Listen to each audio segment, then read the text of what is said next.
Promised one of the men who was there for today's national security briefing for Republican presidential nominee Donald Trump. Retired Lieutenant General Michael Flynn was director of the Defense Intelligence Agency, is now an advisor to Donald Trump. He joins us from Trump Tower in New York. And General, I know that it's a noisy, busy street out there, so I'll try to make sure you can hear us all right.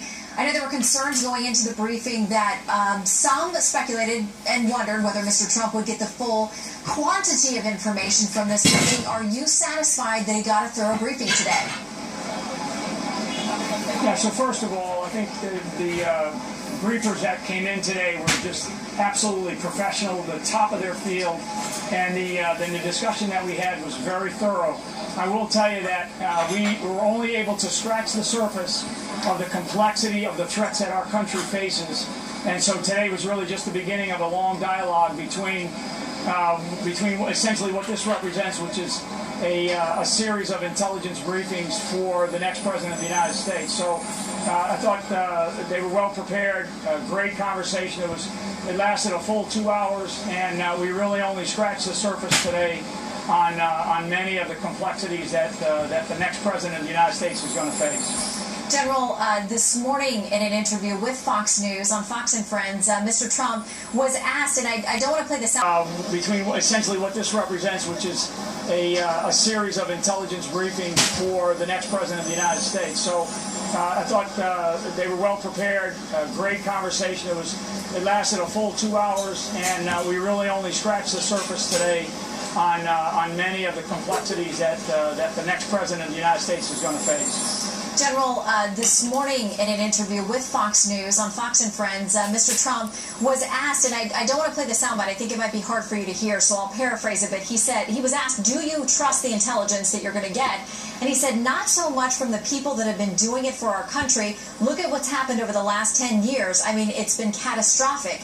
But it sounds like your experience today is that you're confident that he got quality as well as quantity.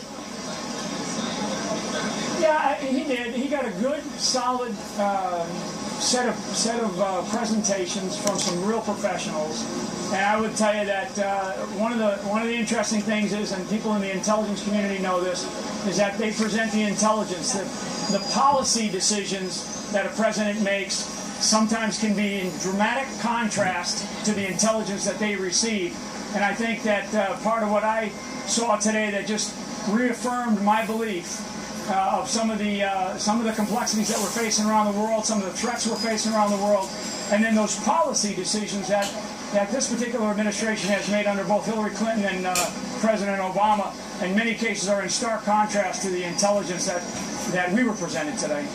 Let's talk about some of the priorities when it comes to foreign policy and some of the threats. At the top of the list for most people is ISIS. How would a President Trump tackle that particular problem? Yeah, I think the first thing to do is to clearly define this enemy that we're facing. And we did spend quite a bit of time talking about this problem today.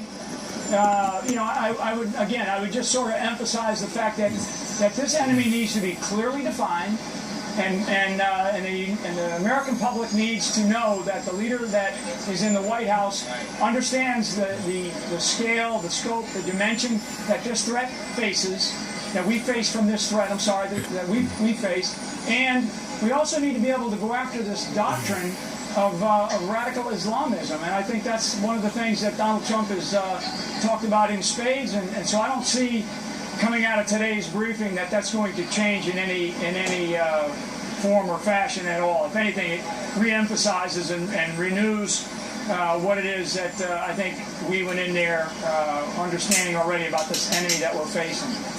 Given the team that Mr. Trump has around him, advising him, including yourself, do you feel like there is an actual practical step-by-step plan for tackling ISIS, not only understanding the threat that's there, but actual steps for rooting it out? Yeah, I think, so the answer is yes. I mean, some of the discussions that we had up here today in New York were about exactly that question, getting into some specifics. But I would just tell you that one of the things that we have to be very certain about is that we should no longer be the best enemies in the world, where we continue to telegraph exactly what it is that we're going to do if, in fact, Donald Trump becomes the president of the United States.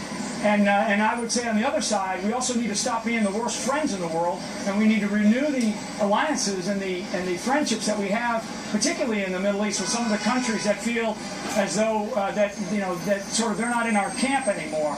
And those are two of the things that I would say that again were re-emphasized to me, and I know they were re-emphasized to Donald Trump.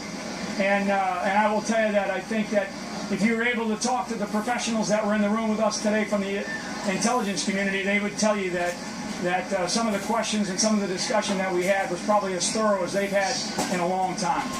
General, let's talk about Russia. There is a lot of tension there between Ukraine, between Russia. There are also growing concerns about Russia's growing coziness with Iran, the operations there as well. And there are questions about Mr. Trump, Paul Manafort, a part of the campaign, their relationships with various individuals in Russia as well. What can we expect on that front? Do you think that there is a plan also for dealing with that very tenuous relationship, which is critical to things from Syria to Iran and beyond? Yeah, so all this noise about Russia and Paul Manafort and frankly even myself is just nonsense. And we did talk about Russia today, and I won't get into any of the specifics.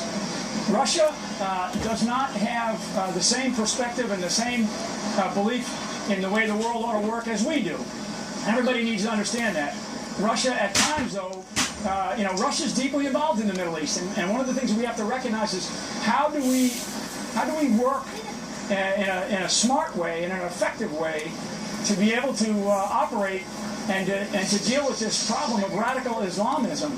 I mean, we have to stop kidding ourselves. I think most of your audience has seen some of the actions from the Russians just recently flying out of Iran, as an example, and conducting operations into Syria. So there's a problem. Russia's part of this problem. We have to figure out ways that we're going to have to deal with them in some cases to be able to solve this rapidly expanding problem of radical Islamism, as well as what's happening in the Middle East, but as well as what's happening right here in the homeland. So again, good discussions. Going in, my expectations were that I would walk away knowing that we have a problem and that problem's not getting any better. General Flynn, much on the plate for the next president, whoever he or she may be. Thank you for your service to this country and for making time for us today, sir. Yeah, thank you, Shannon. Thanks for the time. All right, let's bring in our panel. Steve Peoples, national politics reporter for the Associated Press. Mercedes Schlapp, columnist for the Washington Times. And syndicated columnist Charles Krauthammer. All right, Steve, I'll start with you there. We talked about a lot of things. Russia has been a primary part of the conversation with regard to the Trump campaign, with regard to the Clinton campaign. I mean, it keeps bubbling up everywhere and around the world and in all these hotspots. Politically, it's a tough thing for both campaigns. Yeah, it's very hard to talk about Russia without talking about the Trump's personal relationship and the Trump campaign's relationship with that country, right? You have Paul Manafort, the chairman, who seems to have been layered today, who was very active in